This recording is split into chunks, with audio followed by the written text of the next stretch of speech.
Like we said at the beginning of class, today we're still practicing our equations and inequalities. There are some general places that we're getting confused. So we have this flow chart here to help you ask yourselves questions so you can figure out what to do next. Okay, I'm going to work this problem that's on my board using the flow chart. You guys are not going to write it down. You're going to be watching and listening. You're going to be answering the questions on the flow chart to help me figure this out. So keep your pencils down, just have your eyes open, and we're going to look at the first place we're going to start on our flow chart. We always start up here in the top corner. This is a question that says, is there a number in front of parentheses? Yes. Yes. So we go to the yes and it says distribute 3x, or distribute, for an example, 3 times x and 3 times 2. So I'm going to come to my equation, and I'm going to distribute the 7. Because it's a number in front of parentheses. And that's all I do. I'd have 35x minus 28 minus 1 equal to 14 minus 8x. Now, there's another habit that I've been noticing among students is that you'll just do like one step and then be like, okay, I'll just like pretend this line is a part of the top line. It's going to be very confusing if you don't continue to write down the entire equation, each line you get. So instead of just stopping after you distribute, go ahead and try to write down the whole thing for me. It's going to help clarify some things for ourselves. The next question on my flowchart says, are there like terms on the right or left? Yes. Like terms are things with the same variable and exponent. Do y'all notice these are like terms? Yes. All right, so then my yes says that I combine like terms, CLT. I add those things together. Negative 28 minus 1, or negative 28 plus negative 1, is negative 29. I continue to write everything down.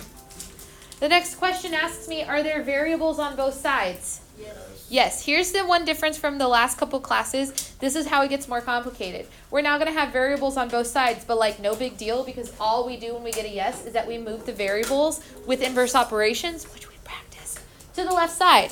So here's my variables. I'm going to move it to the left side.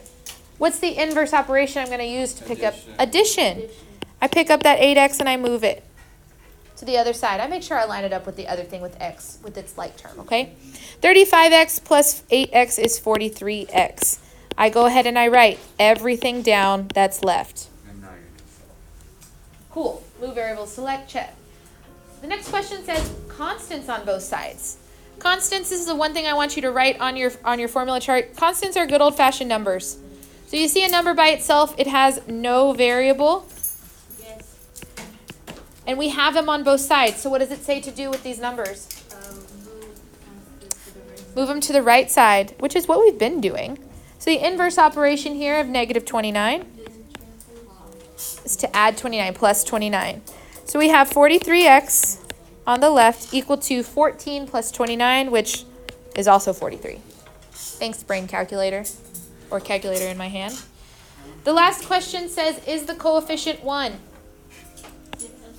That's my coefficient. My coefficient 1? No. No, right now my coefficient is 43. So what should I do? Divide. Use inverse operations, and it's usually division. Okay? This flowchart will work for both equations and inequalities, because if you notice, right after inverse operations, it asks you, do I need to flip the inequality sign? No, first of all, we're dividing by a positive number. Also, are we using an inequality sign?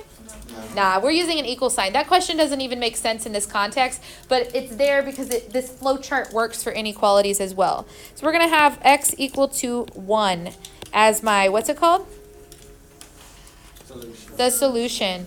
Okay, because we're good students, we're going to be able to check our work. That's the very last step of this flow chart. We take that number, we plug it back in to make sure it makes sense. Do you guys see how to read the flow chart?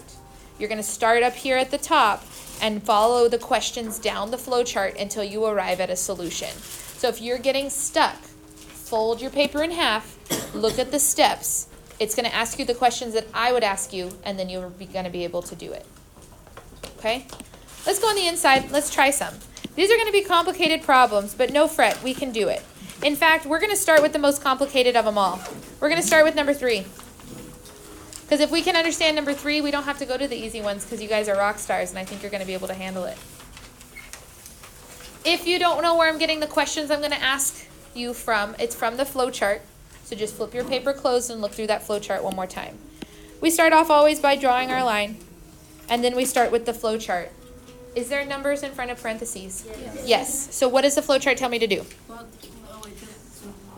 Multiply, distribute. Yes, multiply. 2 times 4x is 8x, and 2 times -3, -6. Everything else I write down one more time. Don't try to skip the step where you can just look up above it. We're going to make the mistakes that I keep seeing on our quizzes and on our homework. Write the whole thing down. Next question on my flow chart asks me, are there like terms on either side? Yes. Yeah, you've got a -6 and a -8 next to each other there on the left. We can combine those together. Thank you. Yes, -14. So slowly I'm making a super complicated looking equation much more manageable.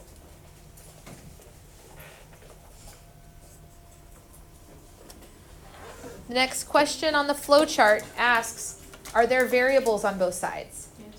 Yes, and what do we do when we have variables on both sides? Inverse operations to get them on the same side. Now I'm going to take the 2x over here. So am I going to add it? No, you're going to subtract it. Very good. That's its inverse operation. Yeah.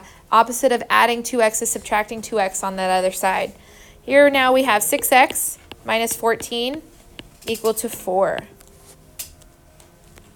I'll give you a second to catch up. I know I'm going a little fast.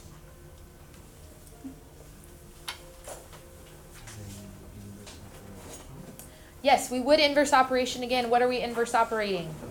It's not a verb. The 14 is going to go to the other side of the equation. And I'm going to add it. That's its inverse operation. Here's 6x equal to 18. Yeah, the coefficient of x is not 1. Currently it's 6, which means I need to divide both sides by 6. That's its inverse operation. That gives you 3.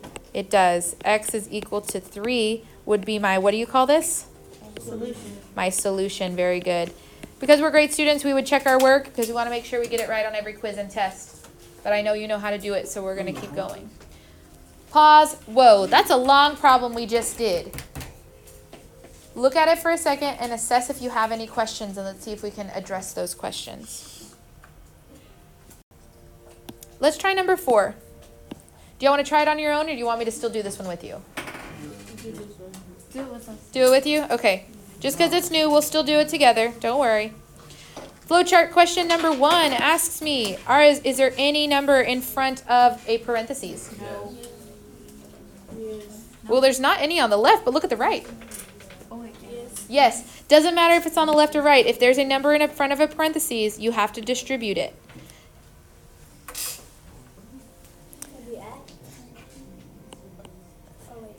Always multiply. -8 times 6 is -48.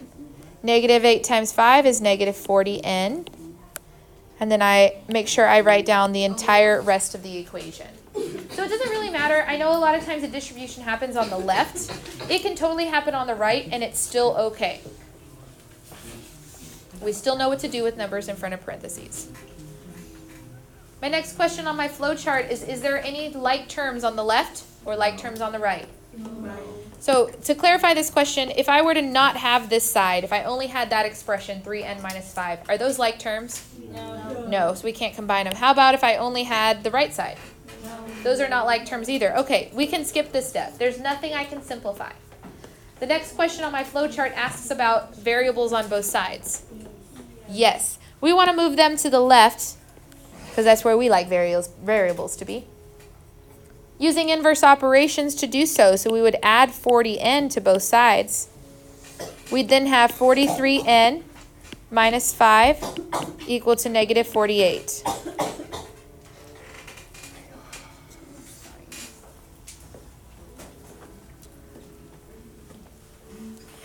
So all we've done so far is taken the variable term from the right side and moved it to the left.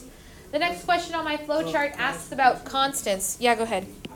Yeah, so that was a really great question. The reason we took the 40 and drew the arrow all the way to underneath the 3 is because the 3 has an n attached to it. It's my variable term. I can only combine things that have the same letter and exponent, so this has to go here. And then he's right. The next thing we're going to do is combine the constants together by moving the 5 to the 48. So we're just going to do that in 2 steps now. What's the inverse operation here? adding 5. So now I'd have 43n equal to negative 48 plus 5. 43. Negative 43. Different signs are different rules now. We must subtract. Keep the sign of the larger one. Now we know the facts. Oh, people are singing along with me. Yay. Question on the flowchart asks about the coefficient. Is it 1? No. So we divide by that coefficient to get the n isolated. Yeah. So n is equal to negative 1. That's my solution. This is about as complicated as it can get. The only thing that can make it more complicated is if I use big numbers or fractions, but you guys have calculators for that, so there's no reason to get tripped up if the steps are the same every time. And you have this flowchart that's going to ask you the questions you have to ask yourself every time before we have them memorized. Can we try one on your own just to make sure that you got it? Yeah. Okay, try number 1. 1. Number 1 for you. If you got it and you can help people out at your table, please do so. So we draw our line, and we go through the flowchart questions. First question asks, is there a number in front of the parentheses? Yes. Yes, so we distribute. We'd have 3x and negative 6 equal to x minus 6. Yes. The second question on my flowchart asks about combining like terms. Are there any like terms on the left? How about the right? No. Okay, we go past that question. The next one asks about variables on both sides. Do I have variables on both sides? Yes. So I want to move them to the left. Now this 1x, okay, it's a single x. You can put the 1 there if it helps you. How do I move it? Do I add or do I subtract? So because there's no symbol in front of it, because you're looking at numbers or symbols in front, it'd be a positive 1. So to undo positive 1, I'd subtract 1. That negative sign right here belongs to the 6. That does not belong to the x. A lot of people get confused there. That's okay. So then we'd have 2x minus 6 equal to negative 6. Make sure you're lining up your equal sign, guys, because we're going to get confused if we don't. We'll start putting our equal sign willy-nilly wherever we want. The next question on my flowchart asks about constants. Are there good old-fashioned numbers on both sides? Yes. Yes. So I use inverse operations to move them. Add them, but then it's actually subtraction. So True, I lost $6 and I got $6. I have $0 because I'm just breaking even. Okay, if you had $6 and you lost $6, you're at $0. It's okay to get a 0. Totally okay. Last question on my flowchart talks about the coefficient. We divide by the coefficient because it's not 1 yet, and we have x equal to 0. There's my solution. I saw some really nice stuff in class. Good job. Couple of the things that I was seeing that I want us to avoid is if you're getting stuck on like the calculations, please use your calculator. Okay? I'd like for you to do it in your brain, but if you're getting stuck there, please use your calculator. We're actually going to skip down to number 5. I know I'm skipping all over the page here, and I apologize, but we're going to go to number 5 because number 5 is talking about some of our special solutions. There will be times that you have weird things happen in your equations. I'm going to show you how to deal with these weird things.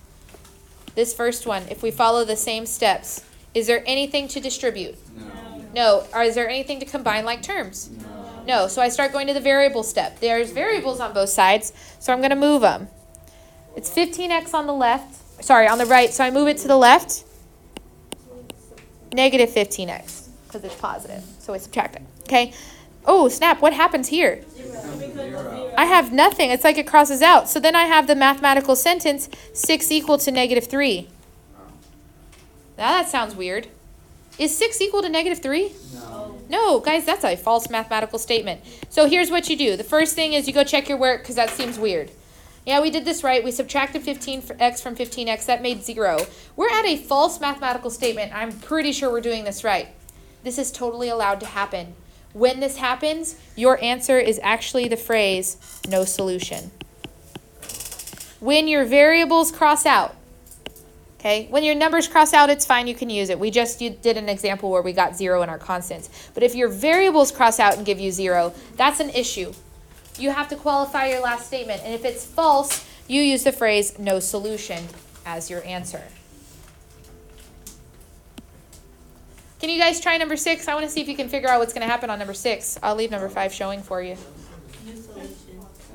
Try it. Give it a shot. See what happens. I heard someone say it, and it's something you may not have known is actually what you need to write. But here's what I heard. I heard someone say, okay, you draw your line. There's no distribution, no CLT, so I'm gonna start moving my variables. Those will be plus 8y, and those cross out. But then we have the phrase -2 equals -2. True or false, guys? True. That's a true mathematical statement. When you get a true mathematical statement, you don't tell me no solution. It's a solution. It's all of the solutions. So we're going to use the phrase infinitely many solutions. And if that's far too many words for you to be writing, you can also use IMS. I'm totally cool with that. Infinitely many solutions says that I could use any number on the number line from negative infinity to positive infinity in that equation and it would work. It's like the opposite. You can put IMS. It's like the opposite of no solution. Cool. All right, cool. So we have a couple weird options that can happen. If you're solving and your variables cross out and you have a weird, not true, you have a false statement, you say no solution. If they cross out but you're left with something that makes sense, -2 equals -2, that's infinitely many solutions. So now we can find one solution, like the problems up at the top, or we have the option to answer no solution to infinitely many solutions. It might happen. Now we have to be worried about that. Great. Okay. So honestly, when I get questions like this and I'm like, oh, I think it crossed out and I got no solution or infinitely many, I immediately go back and try the problem again because sometimes I've just done something wrong, but a lot of times it just confirms that I was correct. No solution or infinitely many solutions. We're going to leave equations for a second. We're going to go review inequalities because really they're the same thing. I just have one extra question at the very end about flipping my sign. We're going to start off again with the hardest one, number 9. I'll show you how this flowchart still works. The first question on the flowchart says, is there numbers in front of my parentheses? Yes. Okay, so I distribute, same way. 7 times k and 7 times -4. 7 times k is 7k. 7 times -4 is -28. Then I write down everything else that's happening. Don't let it drop off. Write down the line every time. Also, don't forget that we're using inequalities. Don't accidentally put an equal sign. Totally happens all the time. The next question on my flowchart talks about combining like terms. Can I combine anything here? Is there like terms on that side? No. Is there like terms on this side? No. No, okay, good. So we move past that. The next question asks about variables on both sides. Yes. We do have that, so we're going to move everything to the left because that's the way I like my letters to be. That's 7k on the right, so when I put it on the left, and absolutely, make sure you're lining it up with the k's because those are the things we can combine together. This would be 28. Signs are both the same. Add the numbers now. Keep the sign that goes with them. That's the way to how. Consult your brain or your calculator. We got -8k. No, he's right. We're going to move the 28 next because that's my constant. I want all the constants on the right. But we're going to use inverse operations. So now it's -28. If the signs are both the same, add the numbers now. Keep the sign that goes with them. That's the way to how. Thank you, brain or calculator. What's the last step here? Divide by? -8, yeah, not just 8, -8. And last class we had Chonkless finding across classroom. What do we do now that we divided by a negative? You flip the sign. I flip the sign. I'm going to write all over this number line. So we have k now less than or equal to 7. So smart. So we would do our number line again. We would give us a 7, a number that's bigger, 8 and 9, and numbers that are smaller, 6, 5, 4, 3. Open or closed on 7? Close. And which direction do I shade in? To the left. Less than is to the left. Sorry, I wrote all over my number line there. Big handwriting problems. So again, the flowchart still works. Those questions were exactly the same. The only thing that's different is I now have to decide if I flip my sign at the end. But that's written on your flowchart. Okay, that's written on your flowchart. Can we try number 10? See how we do with inequalities. Same process as equations, so I haven't changed anything on you.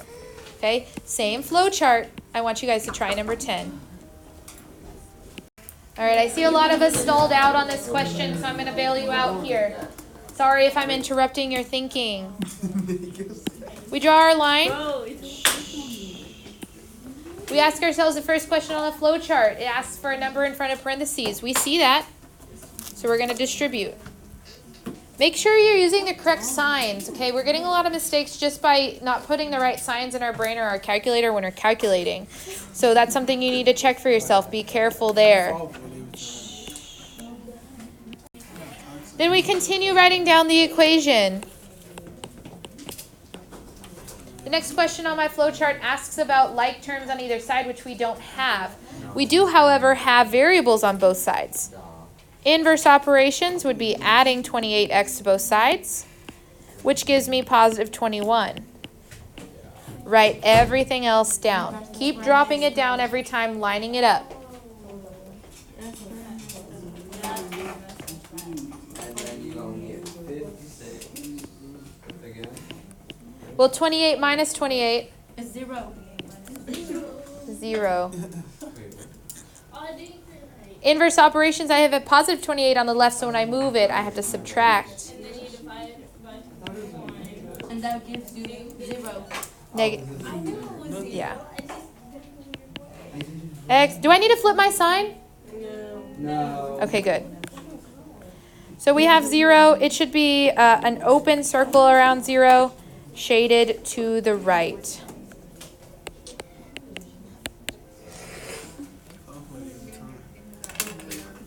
So we're going to do a couple more examples here, but I want us to go down to the special cases for inequalities. Because the special cases, when we're talking about no solution and infinitely many solution, also exist in inequality world. We look at number 11. We follow the steps from the flow chart. We've got a number in front of parentheses. So we multiply. 3 times 1 is 3. 3 times negative 2 is negative 6x. We write everything down. There's nothing to simplify on either side, so I start moving pieces around. I move the variables first. Plus 6x plus 6x. What happens again? What happened in our last special cases? 0. These are going to cross out. And why is this no solution? Oh, because 3 isn't greater than 3. Yeah, the equation that I'm left with at the very end, when I cross out my variables, is a 3 greater than 3. Which is not true, right? 3 is not greater than 3, so that's a false mathematical statement. So what would we answer? I heard someone say it. No. No solution. And guess what? Guess what the graph of a no solution answer looks like? Anything over 0. It literally looks like that. Is there anything that I can include in my solution? No. No, there should be no coloring, no dot on your graph. That's a no solution graph right there. Oh, so easier to... Let's try 12 together. Because 12 is kind of crazy. What do you notice about 12? They both have dividend. They both have distribution. That'll happen. That's fine. We can do that. Both sides may have distribution. Not a big deal. We know that that's multiplication. Multiply, multiply, multiply, multiply. I heard some people multiplying for me, so here we have negative 10 minus 12n less than 48 minus 12n. Is there anything to simplify? No. No, but there are variables on both sides. Infinite. So I pick this negative 12 up and I move it over there, so I add it. And they're going to cancel out. And now my mathematical sentence says negative 10 less than 48. Is that true? Yes. That's it. Is it? Yeah, it is.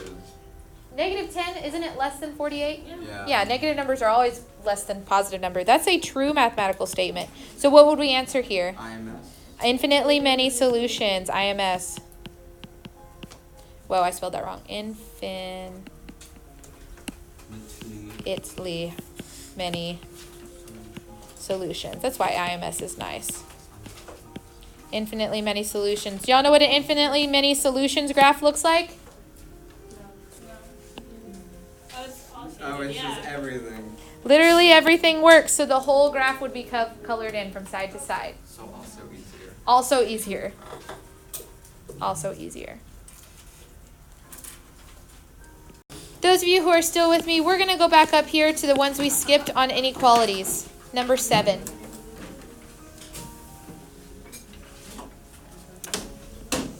Flowchart questions work. Is there any distribution here? Are there numbers in front of parentheses? No, so we can skip that step. Is there anything I can combine over here or over there? No, there's no like terms. Okay, remember when I'm talking about like terms, I'm saying, can I combine these two together? No. Can I combine this side together? No. Okay, cool, I can skip that step. Do I have variables on both sides? Yes. So I want to move the variables from the right side to the left side using inverse operations. What's my inverse operation for this one? So the inverse would be positive 2x. Awesome job. Negative 6x plus 2x is negative 4x minus 16 less than 8. I write everything down.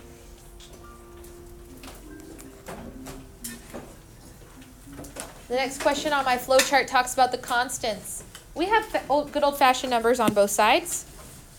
So I'm going to move the negative 16 to the right. Its inverse operation would also be adding because it's minus 16. So I now have negative 4x less than 8 plus 16, which is 24. What's my last step? What's my last inverse operation? Say it with confidence. Divide. Last time we divided, and since we're dividing by a negative number, we all would have ducked. What were we ducking for? Because somebody can't. Well, yes, but flip the sign. So we have x and then 24 divided by negative 4.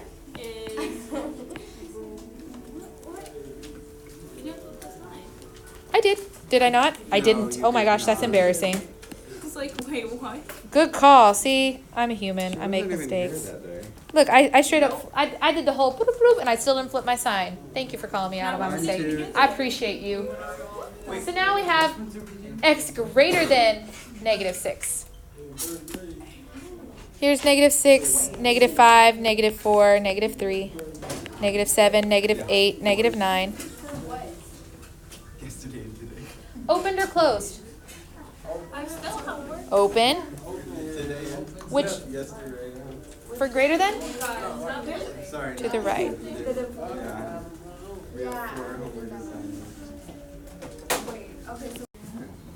We'll go back over this one for those of you who are still with me. We draw our line down the center. There's nothing to distribute. There's no like terms. But there is variables on both sides. So everyone I noticed took the 8a and they put it on this side. It'll now be negative 8a. Wow, I'm getting ahead of myself. Combining the a's together, I'd have negative 7a minus 6 less than or equal to 15. You then worked on the constants. We move the constant to the other side. That's plus 6. We'd have negative 7a less than or equal to 21. And I saw beautiful things happen because everyone who divided by negative 7 in this last step remembered to flip their sign. Boop. So we have a greater than or equal to 3. Negative 3. Wow. Negative 3. Here's my number line. Negative 3, negative 2, negative 1, 0, negative 4, negative 5, negative 6. This is a closed circle shaded in to the right.